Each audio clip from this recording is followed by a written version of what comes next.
barbecue fans, welcome to a beautiful evening on the Frank Ranch. Okay, so today we're going to do a slight twist on a timeless classic. You guys have heard of beer can chicken. Today we're going to do wine can chicken. My wife came to me and said, you know what? I bet you'd be really good with wine can in the chicken instead of beer. So here we are. Let's have a look at it and see what we got. So what I've got is I've got a can of rosé. You can find wine in cans at your local grocery store. And then we're going to season this thing up with some sweet teriyaki.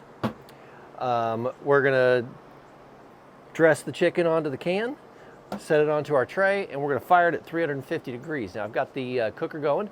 It's already up to 334 degrees, and today I am using 100% black cherry from cookandpellets.com. Great guys over there, especially if you can get hold of some of their pellets. Really good stuff. All right, and we're going to cook this for about an hour and a half. So let's go ahead and jump right into this cook here.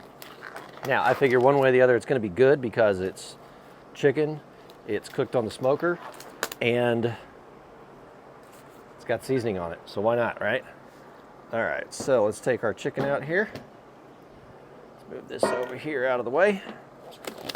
Take off that guy.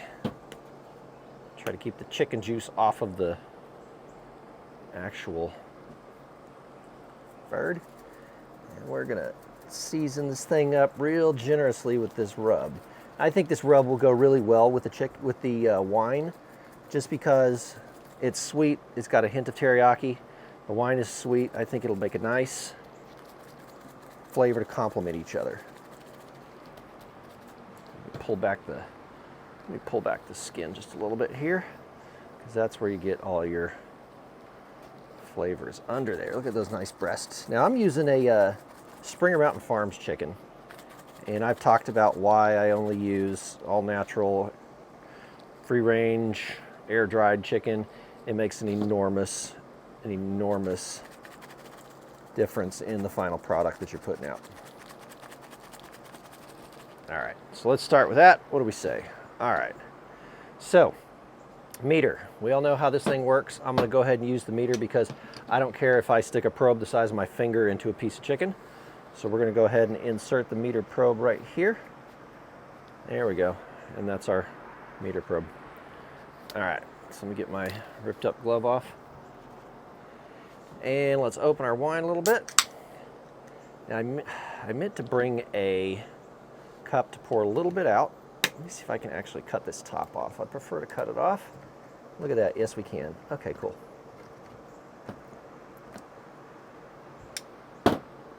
All right, there we go. Now we've got it opened up nicely. Normally, if you have one of those can openers that you pop like so, you can get those things, you can make them open up a little bit more. But since I couldn't find one, instead of wasting it, there we go. We just want to pour a little bit off. I'm going to hit a little bit of seasoning up in there.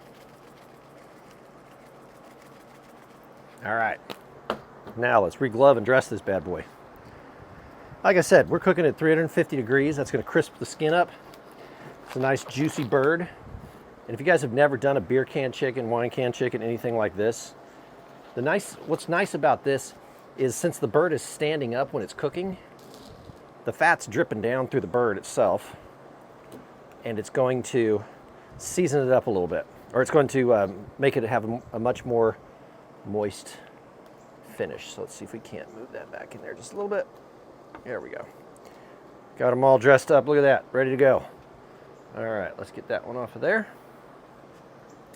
Now, another thing you can do with this is when you're cooking the bird, take your vegetables or whatever you're having with your dinner, just lay it all around the bottom. That way you've got like a sheet pan dinner. And by the time the chicken's done, everything else is done as well, as I'm getting attacked by bugs. And you guys will be ready to go. So let's go ahead and fire this thing up. All right. Nice and hot. Let's get this thing in there without knocking it over. All right. Got that in there. We're going to cook this for an hour and a half, plus or minus, until we get to 165 degrees. So we'll be back shortly before that is done. Be back in a bit. Okay guys, here we are at the end of our wine can chicken cook. All right, so full disclosure, I ramped the cooker up to 425 degrees at the very end just to crisp the skin up a little bit. We got some great color, so let's go ahead and pull this thing off. All right. Got a little toasty on the very top of the chicken, you can see there. Not a big deal. We're gonna set this over here because it's hot. Don't want to melt any tablecloths right now. And then I'm going to pull this over here. Let's get our beer can out of the bottom of it. All right. Ooh. This smells absolutely delightful. Let's get the finger out. All right. So we had evaporation on the wine by about 1/4 of an inch. So maybe about that much evaporated up into the chicken, which is nice. It's almost boiling. You know, just out of curiosity, let's see how hot the water is, or the wine is in there. 180 degrees. Okay. So let's take a look at this. So 180 degrees tells me that it was actually evaporating up into the chicken. So we should have some nice flavors up in here. So let's go ahead and cut this bad boy up a little bit here and just get some ideas of what we got. Let's take the breast off here. Ooh, it's got a really nice flavor, really nice smell to it. I think this is going to be very delightful. Oh, and you guys can see how I'm handling this. I've got mechanics gloves underneath these. I've talked about that before. That's the only way to handle this stuff. So let's see here. We've got an extremely juicy breast. You can see the juice in this thing. Let's try a flavor.